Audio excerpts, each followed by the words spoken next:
All right, music fans, welcome back again to the Real Music Observer. It's Dave, observing real music in real time for real people just like you and just like me. Having some technical issues today trying to get this video put together. My surroundings, as you can see, are just the great outdoors. This is my studio.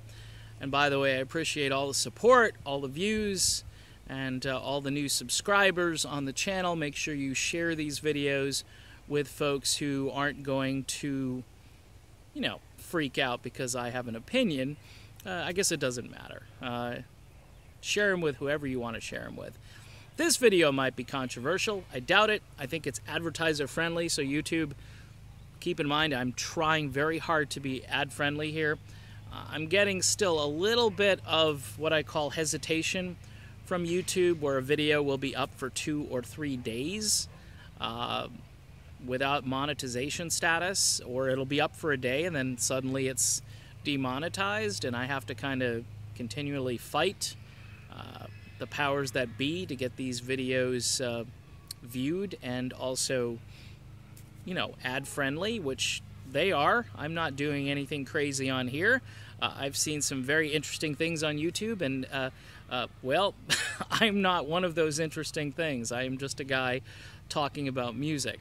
Today I want to talk about Dennis DeYoung and the power ballad, and how Dennis has obviously gotten this bad rap with maybe, I would say, about 30 to 40% of Styx fans.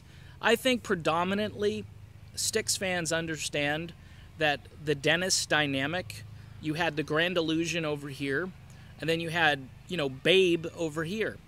Babe was a monster song I lived through in 1979 and early 1980, where you couldn't go anywhere without hearing Babe on the radio.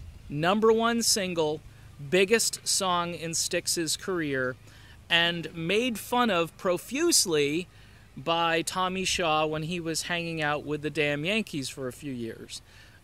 Really bad idea. Why even bring it up at that point?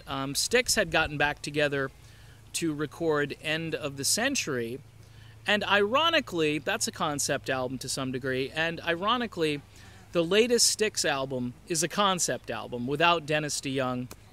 By the way, an album I really didn't want to like, but it is that good where I actually do think it's a very good piece of music. I wonder how much better it could have been with Dennis DeYoung on board. I'd give it like 4.5 stars.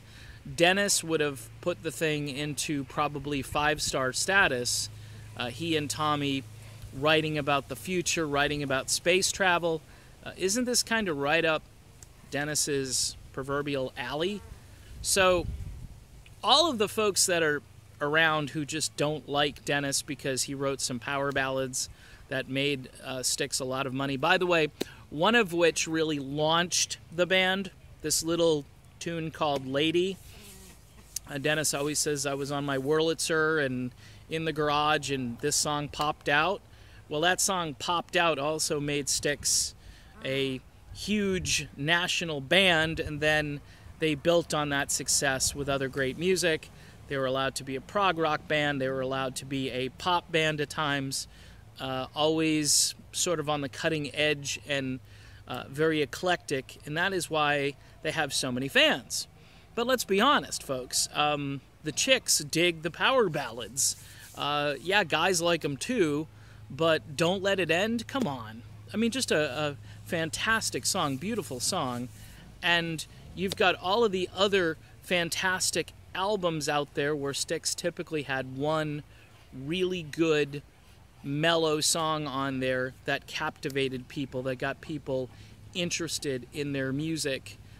People who were probably just pop rock fans. They weren't necessarily prog fans. They weren't necessarily fans of maybe the earlier stuff that Styx had done. But honestly, folks, it's just goofy that Dennis DeYoung is branded as kind of like this Liza Minnelli character. Have you seen his live show lately? Have you seen the Dennis DeYoung Music of Styx live show? it's killer. It's all killer. Everybody who talks to me about it loves it. And I think the idea that Styx is just a band that can do only kind of hard edge stuff only is goofy, because we all grew up with the Styx that did both. And the people who just are continuously saying, well, I'm glad Dennis is gone, I'm not. They should do one more tour. I've already made a video about that. And Dennis DeYoung, without him, we wouldn't have so much great music. And Styx really wouldn't be making any money touring if Dennis's music wasn't being sung and played every time they go out to a concert. So that's it for the video. Dennis DeYoung always gets a bad rap for being this crooner, for being this ballad writer. But in hindsight, it's all good, and Dennis was part of the most productive, most creative era of Styx, and he should be allowed back in the band based on that, based on the fact that he's extremely viable to this day and sounds amazing.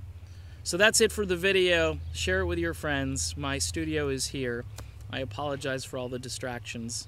I don't see any ducks in this video, so I guess it's okay. I'll talk to you soon.